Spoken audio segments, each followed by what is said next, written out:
Hello students, good evening. हम लोग discuss कर रहे थे मेटल एंड नॉन मेटल, है ना। तो वहाँ पे मैंने आपको बताया था कि मेटल्स जो होते हैं वो इलेक्ट्रोपॉजिटिव होते हैं। उसके बाद मैंने मेटल का आपका फिजिकल प्रॉपर्टीज़ एंड मेटल का केमिकल प्रॉपर्टीज़ आपको डिस्कस कर रखा है ना। नेक्स्ट मुझे पढ़ना है मेटल का नॉन मेटल का फिजिकल और केमिकल प्रॉपर्टी। तो मुझे जहाँ तक याद है कि मैंने आपको नॉन मेटल का फिजिकल प्रॉपर्टी भी करा रखा है। कैसे? नॉन मेटल का जब हम बता रहे थे, मेटल का जब हम बता रहे थे आपको फिजिकल कैरेक्टरिस्टिक, देन वहाँ पे आपको बताया था कि नॉन मेटल का जस्ट का रिवर्स होता है। मैंने आपको लिखवा भी रखा है ना। अब बचा है नेक्स्ट मेटल, नॉन मेटल का केमिकल प्रॉपर्टीज, है ना। Chemical properties of non metal. तो आज हम डिस्कस करने जा रहे हैं क्या, chemical properties of chemical properties of chemical properties of non metals. Chemical properties of non metals. Non metals के क्या क्या केमिकल प्रॉपर्टीज होते हैं? तो देखो, जैसा कि मैंने आपको बताया था कि मेटल्स जो होते हैं वो इलेक्ट्रोपॉजिटिव कैरेक्टर के होते हैं, दैट इज वो क्या करते हैं, इलेक्ट्रॉन लूज करते हैं। बट नॉन मेटल्स का टेंडेंसी ये होता है कि ये इलेक्ट्रोनेगेटिव कैरेक्टरिस्टिक रखते हैं, पोजेस करते हैं ना। ये क्या करते हैं, इलेक्ट्रॉन एक्सेप्ट करने का टेंडेंसी रखता है जिसको हम लोग बोलते हैं इलेक्ट्रोनेगेटिव। ओके, मेटल क्या होता है, इलेक्ट्रो पॉजिटिव। नॉन मेटल क्या होता है, इलेक्ट्रो नेगेटिव। तो क्या लिखेंगे इसमें, एक पॉइंट लिखेंगे क्या, due to electronegative characteristic, due to electronegative characteristic non metals, due to electronegative characteristic non metals generally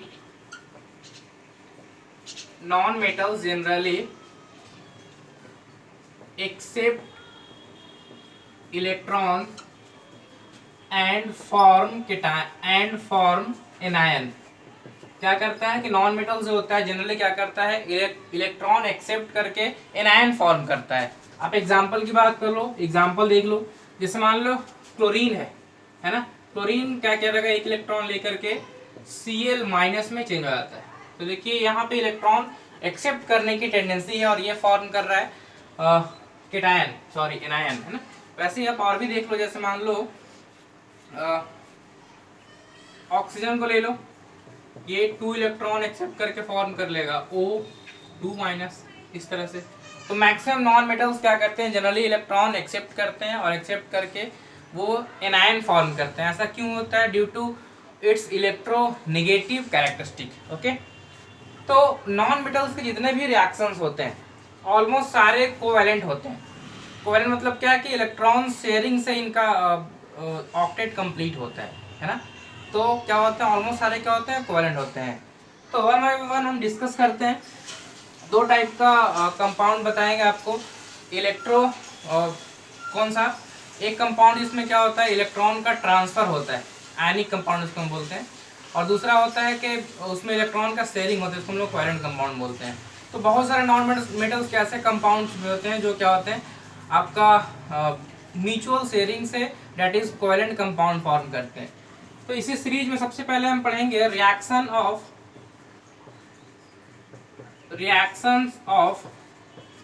non metal with oxygen. अब देखो, ऑक्सीजन भी क्या है, ऑक्सीजन भी एक इलेक्ट्रोनेगेटिव एलिमेंट है, दैट इज नॉन मेटल है। और हम किसी नॉन मेटल से रिएक्शन करा रहे हैं। तो अगर ऐसा होता कि किसी नॉन मेटल का मेटल से रिएक्शन कराते तो क्या होता है, इन दैट केस एक एलिमेंट इलेक्ट्रॉन लूज करता, दूसरा गेन करता, आयनिक कंपाउंड फॉर्म हो जाता। बट यहाँ पे क्या है, दोनों इलेक्ट्रोनेगेटिव है। तो इन दैट केस क्या होता है, इलेक्ट्रॉन का म्यूचुअल शेयरिंग होता है और ऑक्साइड फॉर्म होता है। तो यहाँ पे जो ऑक्साइड फॉर्म होगा वो क्या होगा, कोवैलेंट टाइप का। Reaction of non metal with oxygen. After reaction of non-metals with oxygen, it form covalent hydride, oxide, covalent oxide. ये क्या होता है, कोवैलेंट नेचर का होता है ना। जैसे आप देख लो, आप अगर रिएक्शन करा लो आप किसका, हाइड्रोजन का H2 का O2 के साथ, क्या फॉर्म करेगा, ऑक्साइड H2O, है ना। आप P4 का रिएक्शन करा लो O2 के साथ, क्या फॉर्म करेगा, P4O10 या फिर P4 या फिर P2O5, सॉरी P2O3, है ना। तो ये सब क्या है, ऑक्साइड है। आप और भी देखो, जैसे मैं रिएक्शन करा दूं Cl2 का ऑक्सीजन के साथ, ये फॉर्म कर सकता है Cl2O7, है ना। तो देखिए यहाँ पे जितने भी ऑक्साइड फॉर्म हो रहे हैं सारे के सारे क्या हैं, सारे के सारे कोवैलेंट नेचर के हैं। ओके, सारे के सारे क्या हैं, कोवैलेंट नेचर के, है ना। चलिए, तो इस तरह से जो ऑक्साइड जो होता है वो क्या होता है, कोवैलेंट होता है, मतलब इसमें इलेक्ट्रॉन का म्यूचुअल शेयरिंग होता है, अब दोनों का ऑक्टेट ऐसे कंप्लीट होता है। ओके, अब देखो ये जो ऑक्साइड होता है, मैंने आपको एसिड बेस और सॉल्ट बता रखा है। तो ये जो ऑक्साइड्स होते हैं नॉन मेटल के, मैंने बताया था कि मेटल का ऑक्साइड क्या होते हैं, बेसिक नेचर के, और नॉन मेटल का ऑक्साइड क्या होते हैं, एसिडिक नेचर के, और कुछ नॉन मेटल का ऑक्साइड क्या होते हैं, न्यूट्रल, है ना। तो क्या लिखेंगे, these non metal oxides are acidic as well as neutral.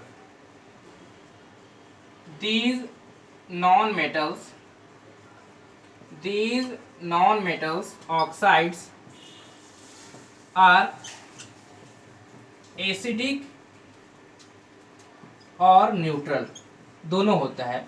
कुछ एसिडिक होते हैं और कुछ क्या होते हैं, न्यूट्रल होते हैं। जैसे आप देखो कार्बन का ऑक्साइड C+O2 क्या फॉर्म करेगा, CO2 गैस फॉर्म करेगा, है ना। C सॉलिड और O2 गैस क्या बनेगा, CO2 गैस फॉर्म करेगा। अब ये जो CO2 है वो क्या होता है, ये होता है एसिडिक नेचर का। आपको कैसे पता, तो आप क्या करो कि इसको रिएक्शन कराओ वाटर में, वाटर से रिएक्शन कराओ, है ना। तो अगर इसका वाटर से रिएक्शन कराते हो देन ये क्या होगा, ये फॉर्म करेगा, ये फॉर्म करेगा आपका क्या, एसिड। जैसे इस CO2 को हमने क्या करा, वाटर में डिजोल्व कर दिया, तो ये फॉर्म करता है H2CO3। क्या फॉर्म करता है, H2CO3। इसको बोलते हैं कार्बोनिक एसिड। क्या बोलते हैं, carbonic acid. This is called carbonic acid. And ये जो क्या है, ये आपका एसिड है, इसलिए मेटल के ऑक्साइड क्या होते हैं, एसिडिक नेचर के। Okay, clear to you. ऊपर से मिटाओ, लिख रखा है आपने। और भी देखो, जैसे आपने फास्फोरस का रिएक्शन ऑक्सीजन से कराया तो क्या फॉर्म हुआ, P2O5 या P4O10, है ना। तो अगर आपने इस P4O10 को वाटर में डिजोल्व कर दिया देन क्या होगा, ये फॉर्म करेगा आपका एक एसिड फॉर्म करेगा, है ना। ये क्या फॉर्म करेगा, एसिड। जैसे देखो आपने क्या किया, इस P4O10 को रिएक्शन करा दिया वाटर के साथ, दैट इज इसको वाटर में आपने डिजोल्व कर दिया। तो आप अगर इसको वाटर में डिजोल्व करोगे, P4O10 को हमने क्या करा, वाटर में डिजोल्व कर दिया, तो ये फॉर्म कर देता है H3PO4। अब मैं ये कैसे पता कर रहा हूँ कि कौन सा एसिड फॉर्म होगा, तो आपको सिंपल सा फंडा है, ऑक्सीडेशन नंबर में चेंज नहीं आता है। अब थोड़ा सा आपको ऑक्सीडेशन नंबर बताना पड़ेगा, बट आपको यहाँ पे मैं बता नहीं रहा हूँ, है ना, जस्ट आइडिया दे रहा हूँ। जैसे मान लो आपने सल्फर का रिएक्शन O2 से कराया, फॉर्म हो गया SO2। क्या फॉर्म हुआ, SO2। अगर आप यहाँ पे सल्फर का देखोगे तो ये +4 में है, किसमें है, ऑक्सीडेशन नंबर क्या है, +4 में। अब इस सल्फर डाइऑक्साइड को हमने क्या करा, वाटर में डिसॉल्व कर दिया। मेटल का ऑक्साइड है, एसिडिक होगा, वाटर में जाने के बाद ये फॉर्म करता है H2SO3। ये फॉर्म करता है H2SO3। आप यहाँ पे भी इस H2SO3 को देखो तो सल्फर यहाँ पे कितने में है, +4 में। ये फॉर्म कर रहा है क्या, ये फॉर्म कर रहा है H2SO3, तो ये भी किस में है, +4 में। ऑक्सीडेशन नंबर में कोई चेंज नहीं आता है। ओके, वैसे ही आप देखो सल्फर का रिएक्शन आपने O2 से कराया, देन ये फॉर्म कर रहा है SO3, तो ये +6 में है, और नॉन मेटल का ऑक्साइड है, एसिडिक होगा, देन आप इस सल्फर ट्राइऑक्साइड का रिएक्शन H2O से करा दो, तो ये फॉर्म कर लेगा H2SO4। H2SO4। यहाँ देखिए ये +6 में और यहाँ भी ये क्या हो गया +6 में, है ना। तो वाटर में डिजोल्व करने के बाद क्या होता है, एसिड फॉर्म होता है। कौन सा एसिड बनेगा कैसे पता करेंगे, ऑक्सीडेशन नंबर में कोई चेंज नहीं आता है। और देखो ये सब जो है ना, ये सब जो आपका CO2 हो गया, SO2 हो गया, मतलब जिसको वाटर, वैसा ऑक्साइड जो वाटर में जाने के बाद क्या हो रहा है, एसिड फॉर्म कर दे रहा है, उसको बोलते हैं एनहाइड्राइड। क्या बोलते हैं, एनहाइड्राइड। CO2 है ना, SO3, P2O5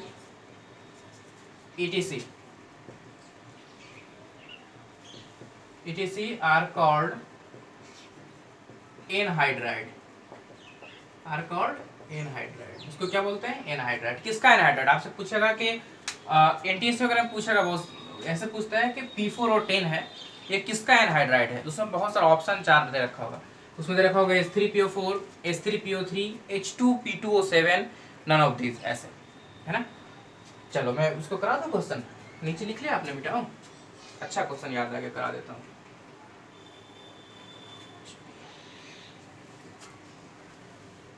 जैसे देखो आपसे क्वेश्चन कैसे पूछेगा, आपसे क्वेश्चन ये पूछेगा कि P4 और 10, आपसे क्वेश्चन क्या पूछेगा, question P4O10 is anhydride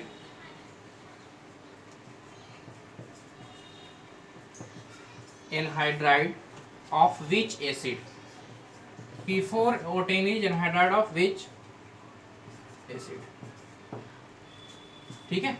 option A, option A है आपका H3PO3, option B H2P2O7, option C H3PO4, option D none of this. Option D क्या है, नन ऑफ दिस।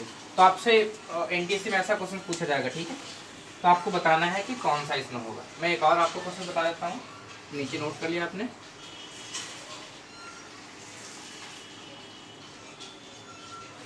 चलिए देखिए दूसरा क्वेश्चन, इसको बताओ। ऑप्शन पोल जनरेट कर रहा हूँ, पोल में रिप्लाई करो आप।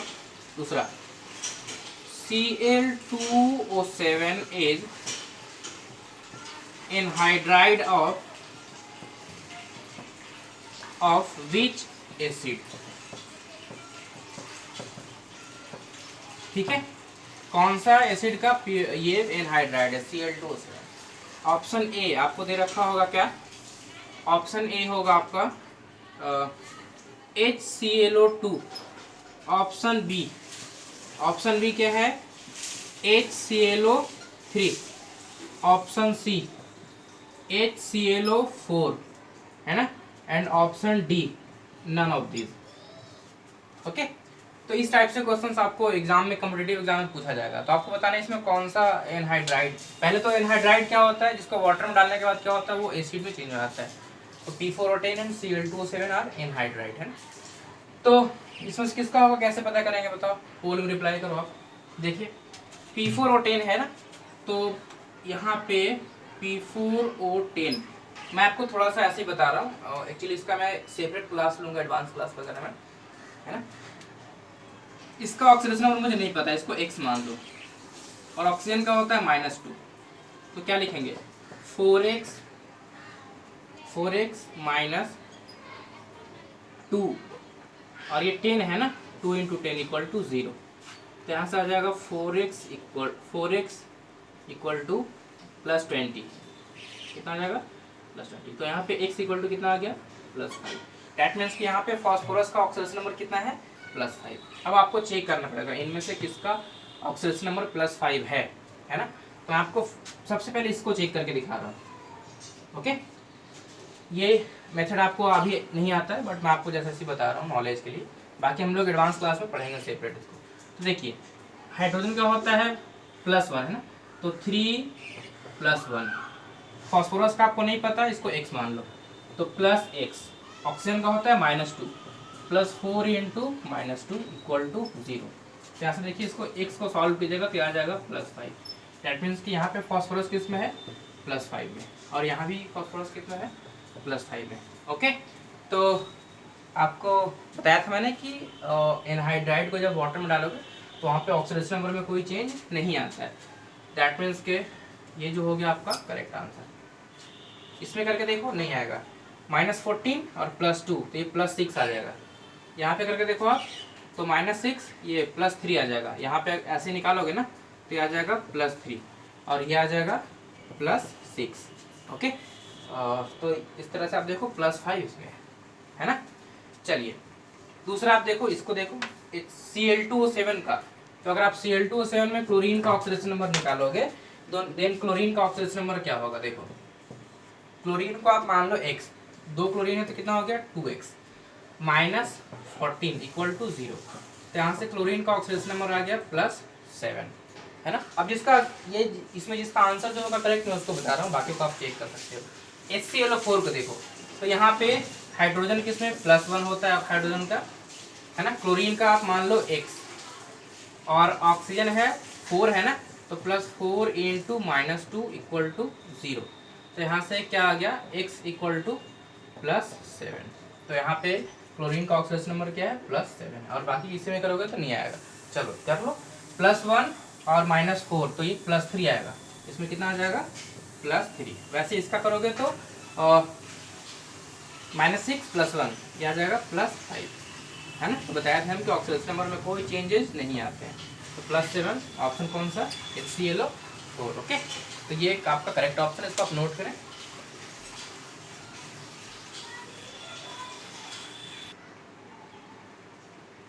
देखो दूसरा क्या है कि आपका ऑक्साइड है ना। Next point, some non-metal oxides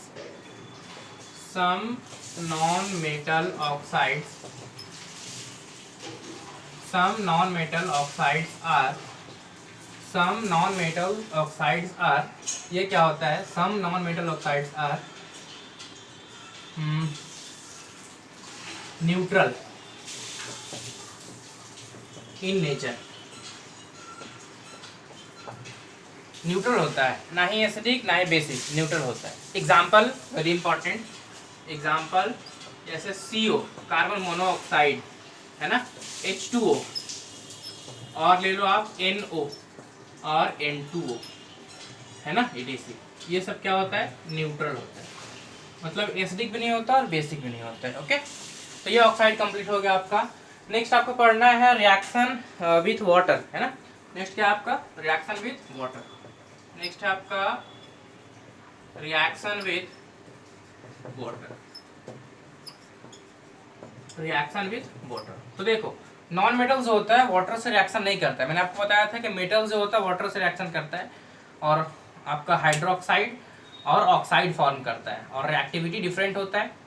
कुछ कोल्ड वाटर से, फिर हॉट वाटर से, स्टीम से रिएक्शन होता है, कुछ रिएक्शन करता भी नहीं था, लेस रिएक्टिव मेटल। तो ऐसे ही जनरली क्या होता है, नॉन मेटल्स जो होते हैं वो वाटर से रिएक्शन नहीं करते हैं, बट इसमें यह है कि जो नॉन मेटल्स हाईली रिएक्टिव होते हैं वो क्या करते हैं वाटर से रिएक्शन करते हैं, है ना। तो क्या लिखेंगे, generally non metals do not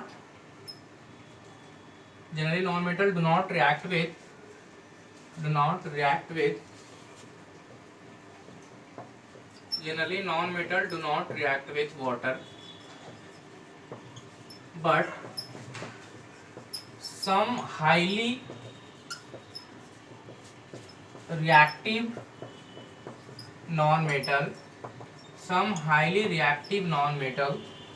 react with some highly reactive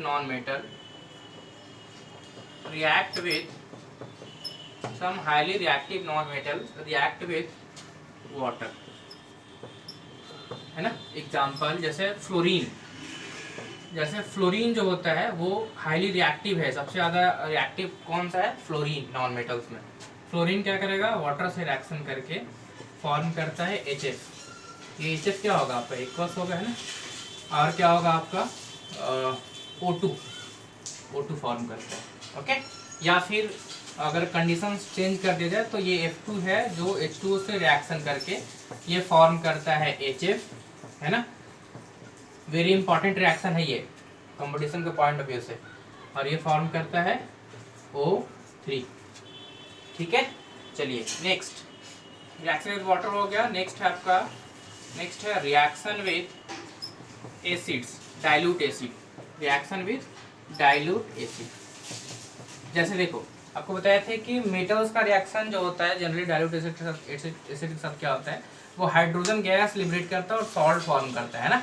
but यहाँ पे जो आपका नॉन मेटल्स है वो एसिड से रिएक्शन नहीं करता है। क्यों नहीं करता, सोचो बताया था आपको कि डिस्प्लेसमेंट रिएक्शन होता है। अब डिस्प्लेसमेंट रिएक्शन में ये जरूरी है कि जो आपके पास एलिमेंट है वो हाइड्रोजन से ज़्यादा रिएक्टिव हो। बट यहाँ पे क्या होता है कि नॉन मेटल्स हाइड्रोजन से लेस रिएक्टिव है, तो वो हाइड्रोजन को डिस्प्लेस कर ही नहीं पाता है ना। तो क्या लिखेंगे, non metals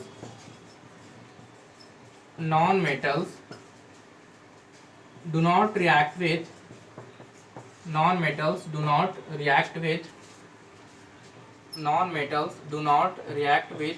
water as these are less reactive than water than hydrogen, as these are less reactive than hydrogen। ये सब क्या होता है, हाइड्रोजन से ज़्यादा लेस रिएक्टिव होता है। अब देखो ये है कि मतलब मान लो कि नॉन मेटल रिएक्शन करेगा तो वो ऑक्सीडाइज होगा, इलेक्ट्रॉन लूज करेगा, but non metal electron lose करने का टेंडेंसी नहीं होता है। जैसा आप देखो, सपोज मैं आपको बता रहा हूँ, मान लो कोई एक नॉन मेटल है X और ये रिएक्शन कर रहा है कोई एसिड HA से, तो ये क्या फॉर्म करेगा, सॉल्ट में क्या XA और H2 ऐसा होना चाहिए। तो देखिए यहाँ पे X मतलब क्या, ये X प्लस में आया होगा ना, इसका मतलब इसने इलेक्ट्रॉन लूज किया होगा, तभी तो कैटायन फॉर्म कर रहा है। अब नॉन मेटल इलेक्ट्रॉन लूज करता ही नहीं है, वो तो इलेक्ट्रॉन गेन करता है, इसलिए ये रिएक्शन पॉसिबल नहीं है। नॉन मेटल का रिएक्शन एसिड से नहीं होता है। Okay, are you getting my point. Next है आपका रिएक्शन विद एसिड हो गया। नेक्स्ट है रिएक्शन विद क्लोरीन। नेक्स्ट क्या है, रिएक्शन विद क्लोरीन। क्लोरीन से रिएक्शन, है ना। तो नॉन मेटल क्या होता है, क्लोरीन से रिएक्शन करके कोवैलेंट हाइड्राइड बनाता है, covalent hydride. Okay, non metals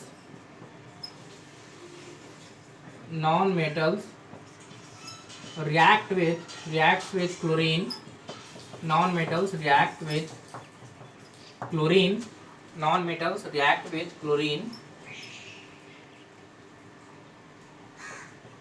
chlorine and form non-metals react with chlorine and form covalent hydride ये क्या बनाता है, हाइड्राइड नहीं सॉरी, कोवैलेंट क्लोराइड है ना। एग्जांपल आप देखो, जैसे मान लो कि अगर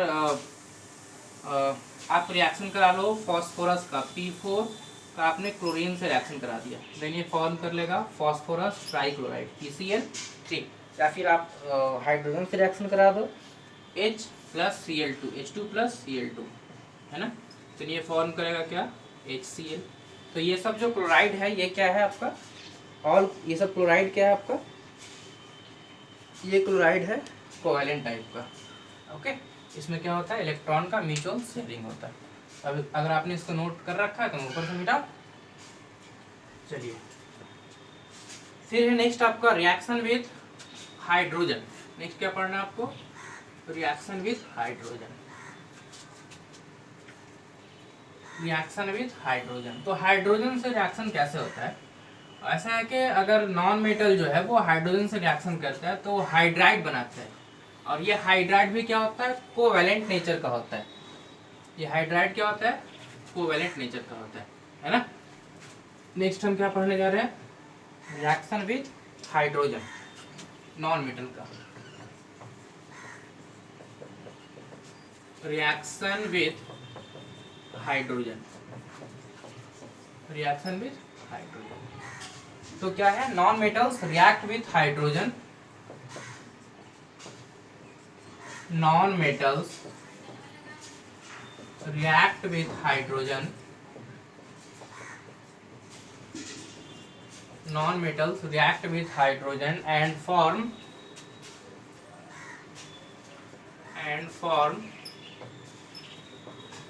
covalent hydride,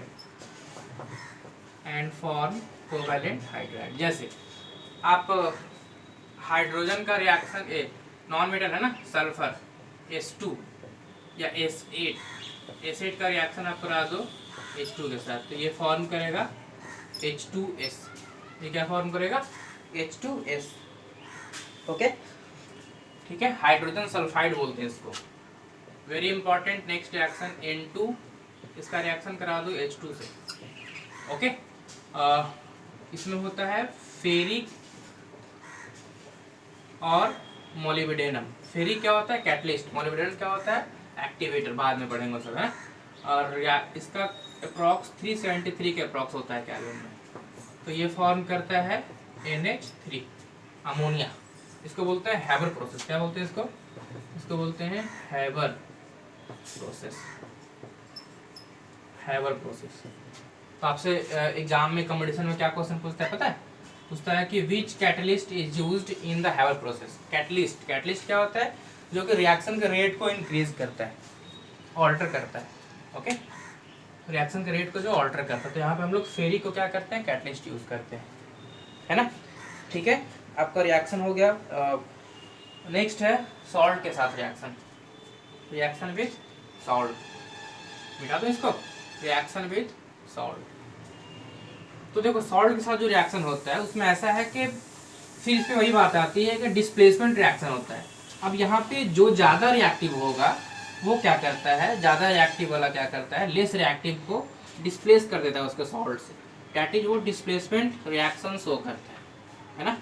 तभी हम क्या पढ़ रहे हैं, रिएक्शन विथ सॉल्ट। किसका, नॉन मेटल का रिएक्शन विथ सॉल्ट। तो यहाँ पे क्या होता है, डिस्प्लेसमेंट रिएक्शन टाइप का होता है ना। तो क्या लिखेंगे, non highly reactive non metal, या मोर रिएक्टिव कर दो, more reactive non metals, more reactive non metals displaces non metals displace less reactive non metal. ज़्यादा रिएक्टिव क्या करता है, लेस वाले को उसके सॉल्ट से डिस्प्लेस करता है। एग्जांपल देखेंगे, displace less reactive non metal, less reactive non metal from its salt. क्या करता है, ज्यादा रिएक्टिव वाला क्या करता है, लेस रिएक्टिव को डिस्प्लेस कर देता है। जैसे आप NaBr का रिएक्शन करा लो, आप NaBr या फिर Ki है ना, इसका रिएक्शन करा दो आप Cl2 के साथ, तो ये क्या होगा, ये फॉर्म कर लेगा NaCl, है ना, और क्या होगा, Br2 लिबरेट हो जाएगा। वैसे आप यहाँ पे अगर Cl2 से करा दो, देन ये क्या होगा, KCl, ये क्या फॉर्म कर लेगा, KCl और I2 लिबरेट हो जाएगा। तो यहाँ पे देखिए, अगर आप ये सब हैलोजन है, तो हैलोजन में क्या होता है आपका, कि हैलोजन में क्या होता है कि आपका अगर ऐसा हो, हैलोजन होता है, इसको बोलते हैं फ्लोरीन, क्लोरीन, ब्रोमीन, आयोडीन, है ना, फ्लोरीन, क्लोरीन, ब्रोमीन, आयोडीन, ये सब क्या होता है, हैलोजन। तो रिएक्टिविटी क्या होता है, ऊपर में इंक्रीज करता है, और ये नीचे जाओगे तो डिक्रीज करता है। ये क्या है, रिएक्टिविटी। ठीक है, हैलोजन का ये है रिएक्टिविटी। ये सब क्या होगा, एक्वस सॉल्यूशन में, एक्वस। जितने भी डिस्प्लेसमेंट रिएक्शन होते हैं सारे क्या होते हैं, एक्वस में ही होते हैं। ये हो गया गैस, है ना। तो फाइनली ये सब क्या हो गया आपका, सॉलिड, और ये क्या हो गया, गैस। तो इस तरह से आप देखो क्या हो रहा है। क्लोरीन जो है वो, chlorine is more reactive than bromine, then chlorine क्या कर रहा है, यहाँ से ब्रोमीन को डिस्प्लेस कर दे रहा है। वैसे ही chlorine is more reactive than iodine, तो ये क्या कर रहा है, आयोडीन को भी डिस्प्लेस कर दे रहा है। देखिए यहाँ पे डिस्प्लेस कर दे रहा है। ओके, तो ये था आपका reaction with salt, reaction with water हो गया, रिएक्शन विद हाइड्रोजन हो गया, रिएक्शन विद सॉल्ट हो गया, है ना। एक और है आपका वो क्या, ऑक्सीडाइजिंग बिहेवियर। नॉन मेटल क्या होता है, ऑक्सीडाइजिंग मतलब क्या होता है कि ऑक्सीडाइजिंग का लिटरली मीनिंग समझो। अभी जो शॉर्ट में हम समझेंगे, बाकी डिटेल्स इसके बारे में हम पढ़ेंगे कभी टाइम मिलेगा एडवांस क्लास में तो, या फिर 11th में। ऑक्सीडाइज मतलब क्या, वो होता है दूसरे को ऑक्सीडाइज करना। तो जो दूसरे को ऑक्सीडाइज करता है वो खुद रिड्यूस होता है, समझना एक बात अच्छे से। जो दूसरे को ऑक्सीडाइज करता है वो खुद क्या होता है, रिड्यूस होता है, ओके। और जो दूसरे को रिड्यूस करता है वो खुद क्या होता है, ऑक्सीडाइज होता है। तो जो ऑक्सीडाइजिंग एजेंट होगा वो क्या होगा, खुद रिड्यूस होगा, और जो रिड्यूसिंग एजेंट होगा वो खुद क्या होगा, ऑक्सीडाइज होगा। अब ऑक्सीडाइज और रिड्यूस होने का मतलब समझो आप। ऑक्सीडाइज मतलब क्या, इलेक्ट्रॉन लूज करना, और रिड्यूस मतलब क्या, इलेक्ट्रॉन गेन करना, ओके। इलेक्ट्रॉन लूज करता है इसका मतलब क्या होता है, वो ऑक्सीडाइज होता है, और इलेक्ट्रॉन गेन करता है इसका मतलब क्या होता है, वो रिड्यूस होता है। तो ऑक्सीडाइजिंग बिहेवियर। नेक्स्ट, तो ये पता नहीं कौन सा पॉइंट है, 5th नंबर था ये, तो ये हो गया आपका 6 नंबर। हाँ, तो oxidizing behaviour, oxidizing behaviour, okay. तो क्या है, non metals have strong tendency, non-metals have strong tendency to gain electron,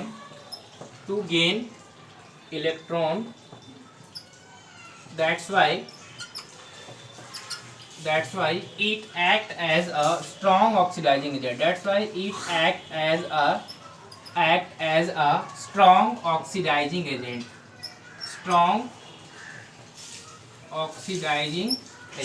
it act as a strong oxidizing agent, okay. आप एग्जाम्पल देख लो। एग्जाम्पल ये क्या, स्ट्रॉन्ग ऑक्सीडाइजिंग एजेंट है। जैसे आप क्या करो, आपने अभी देखा था H2O, तो यहाँ पे H2O और फ्लोरीन का रिएक्शन हम कराए थे।